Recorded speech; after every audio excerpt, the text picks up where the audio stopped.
All right, so we're going to get some practice on factoring trinomials, different types. So you've learned this in grade 9. I'm just going to put this aside for now. You've learned this in grade 9, and so this is a refresher.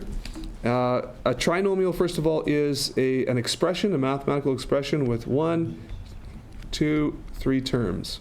Okay, so that's what a trinomial is. And so we're going to factor these, and the typical way of factoring for most trinomials is you factor them into 2 binomials. Okay, so this is what's going to be really important for us in this chapter.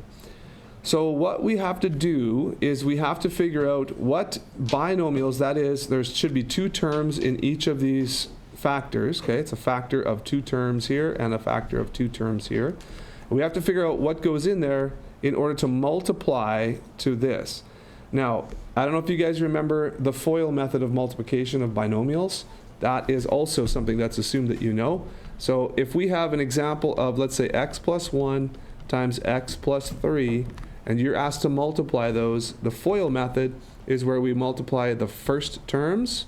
That's the f in FOIL, so that's going to be x times x is x squared. Then it's the outside terms, that's the o in FOIL, so that's going to be plus 3x. Then it's the inside terms, that's the I in FOIL, that's plus 1x.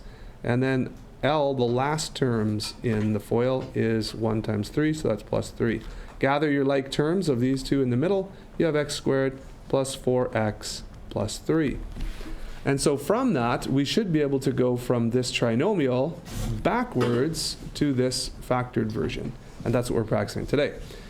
So what we want to notice in going backwards is that this last term, plus 3, is what has to be the product of the last terms in our binomials. So plus 1, plus 3, you multiply those together, you get positive 3. Also, what's really important is the first terms, x times x, that has to equal this first term. Okay? And the middle term is a collection of multiplication of the outsides and multiplication of the insides. So from that, let's take a look. What you want to do first is notice what is the coefficient in front of the x squared term. This is just a 1. That's great. So probably what's going to happen is, well, most definitely what's going to happen is that the beginning term of each binomial is just an x, because x times x is x squared. Now what you probably want to do is you want to focus on the last term. Okay, this is the way I teach it. This is the way I do it. Focus on the last term and find out what are the factors of positive 3. Well, we just mentioned that 2 factors are positive 3 and positive 1. Also, you have to keep in mind that it could be negative 3 and negative 1. That also multiplies to positive 3. So the middle term here is what the 2 outside, the outside and the inside terms have to add up to. So this is a plus 4. So we're looking for 2 numbers that go here and here that add up to 4 and that multiply to 3, okay? So add up to 4 and multiply to 3. Well, that is plus 3 and plus 1. Those are the 2 magic numbers that multiply to 3 and add up to 4. Okay, so 2 numbers that both multiply to this last one and add to this middle term. Now, again, the other thing I want to stress is that the order of these binomials doesn't matter because it's multiplication. So if you wrote down x plus 1 first and then x plus 3 second, that's also completely correct. That's totally fine. Because, you know, a times b is the same as b times a. Doesn't matter if you switch them around. All right, let's pick it up and go just a bit faster now. So 2, all right, I'm going to make 2 brackets like this. That's the way I always start. And I always start by putting my factors of this first term in as the first terms of my binomials. So these ones are all easy because they all have 1s as coefficients. So this is super easy. So b and b. Now, what are the factors of 10? So 2 numbers that multiply to 10 that also add up to 7. 5 and 2. Or plus 5 and plus 2. Exactly. Now you can also check this by doing a quick FOIL, right? b times b is b squared. This is 2b plus 5b is 7b. And then 5 times 2 is plus 10. Is that what our original question was? It is. So we've done this correctly. Okay? All right, so now that we're shaking some of the dust off here, this should go a little bit quicker, so I'll go a little bit faster even yet. So number 3, okay, number 3. So I've got two binomials. The first term in each binomial is going to be a t. And what number multiplies the 12 and adds to 7? Yeah, plus 4 plus 3. Excellent. All right. Now I'm going to skip some. I'm going to skip some here. I'm going to go down to 5 just for time's sake. So number 5, this is m as the first term in both. And then what are the factors of 27 that also add up to positive 12? Plus 9 and plus 3. Awesome. Okay. So I'm going to let you guys work on the rest of those. So there's 4 and 6, 7, 8 that you guys can do on your own time. Right now, I'm going to skip over to the next section, okay, which is a little bit different. And I'm going to move this. Oh, whoops. I don't want to get rid of all of that. Okay, that's fine. Okay, let me move this over so that we can get this all on the same screen. Okay, so this next section here has numbers that are not 1 right here, you see? So how do we do that? That's not a problem. You still make your binomial there. And what you're going to do is you're going to have to figure out, you know, what are the combinations that can multiply to this. This is nice because 2 is prime. So there's only one combination. That is 2n and 1n. Okay? This number in the next question is also prime. It's only 3 and 1. This is prime, prime, prime, prime, prime. This one is not prime, so we have more than one just option there, which we'll get to in a sec. All right, so 2n and n. Now, the reason why I moved to the last term always is because there's limited options here for this one too. This is prime as well, right? Number 2. That means it's only 2 times 1. The question is, where does the 2 go and where does the 1 go? And this is where most of you, I want to challenge you with this, is you can do a lot of mental math in your mind, and maybe some of you don't even know it. But what we have to do is we have to place the 2 and the 1 in such a way that the outside multiplication and the inside multiplication add up to this one. Okay? Now, if I put the 2 here and the 1 here, my mental math would say I have 2 times 1 is 2, plus 2 times 1. So this is 2 plus 2. Does that get me 5? No. But watch what happens if I rearrange them. Now I have 4n plus 1n. Does that give me 5? Yeah. And you may have a different way of working this through or doing this, which is totally fine. I know in some Asian countries, international students that come, they have a different way of doing this with the x, and that's totally fine. It's totally fine. This is an intuition way that will become really fast, and you're not even going to have to write half this stuff down once you get really good at it. Okay, so quick FOIL, 2n squared, 4n, 1n is 5n, 1 times 2 is 2, we're good. Okay?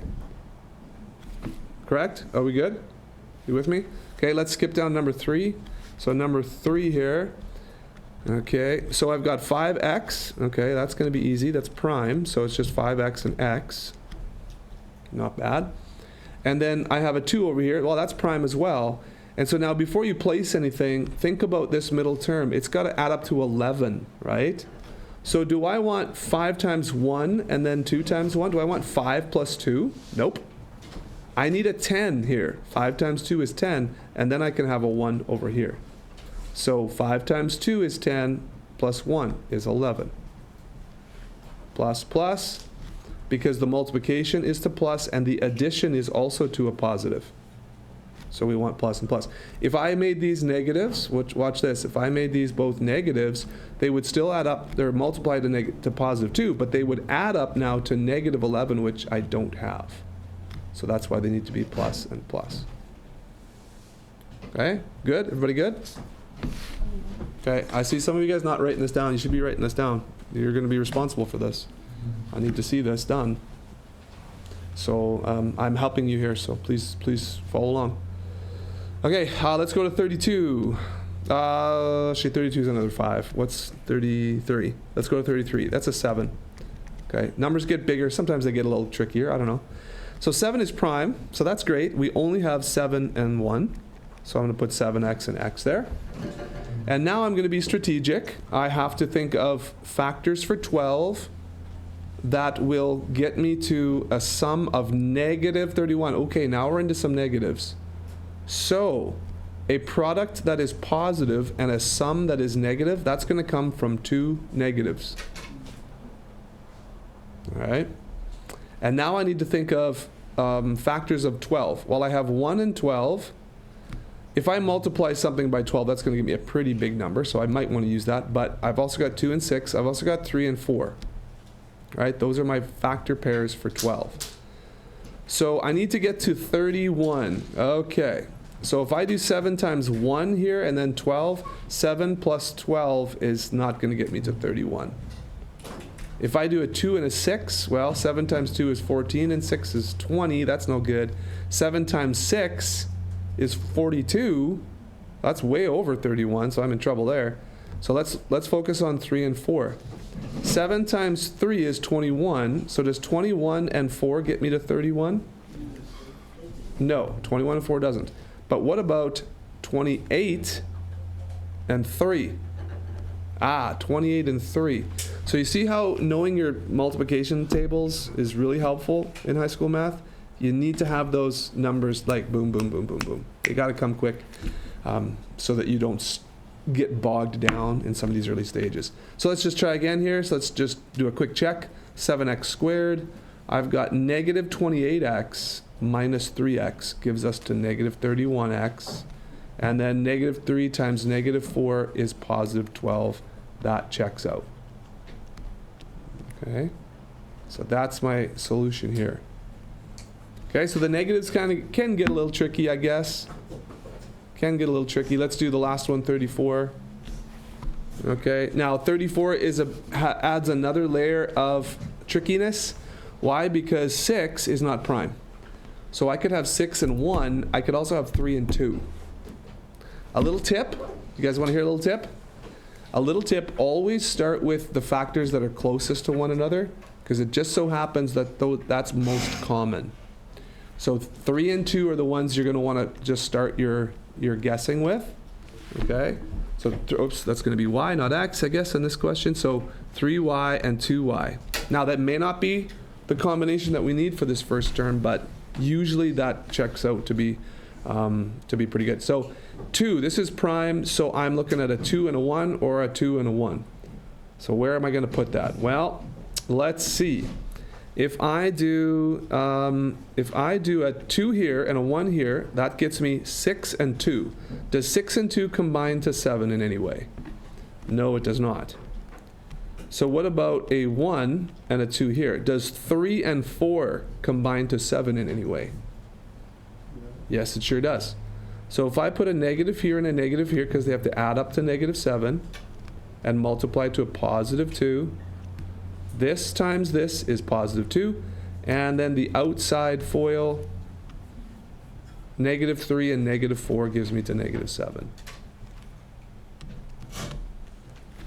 All right? So, any questions about anything that we did there on this first section?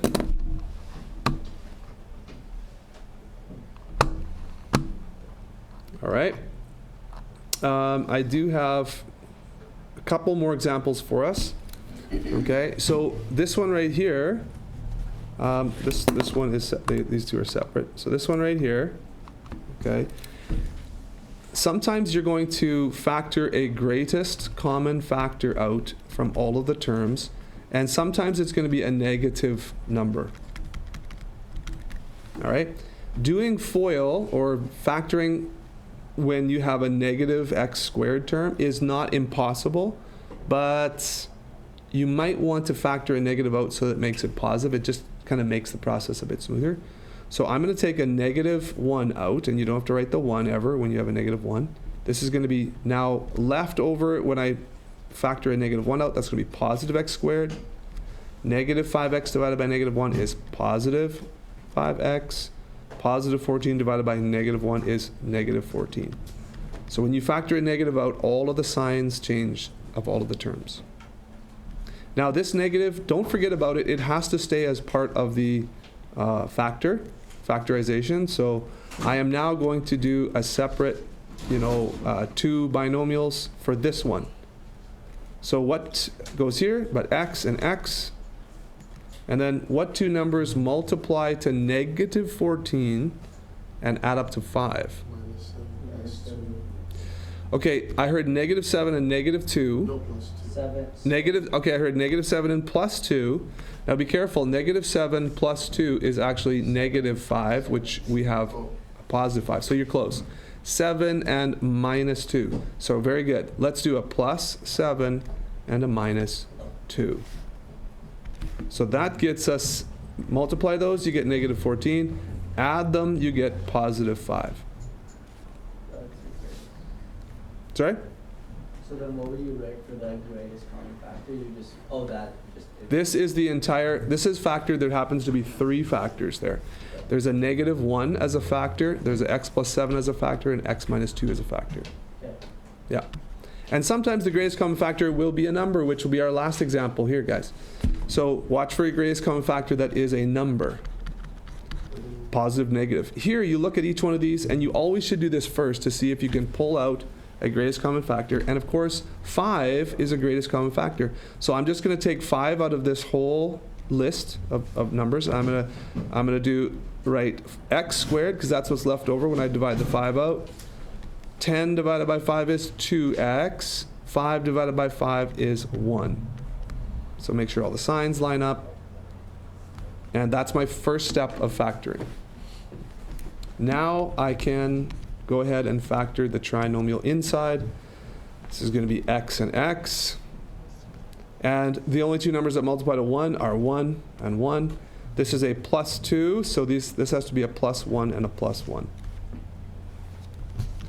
The other way you could write this is 5 times x plus 1 squared, because there's 2 identical factors, so you can write them like this. All right, so this is correct, and so is this one. All right, if you don't have these all written down, you're going to need to factor all of these. I've done half of them for you, so go ahead and just copy those down if you don't have those. And yep, I'll be checking these. You'll have to have these done. Okay, probably not for tomorrow. We're going to get to this in 7.4, so you got a couple days to do this. And you're dismissed. Bells aren't on today. Yep. Is there a video with all of these examples on them?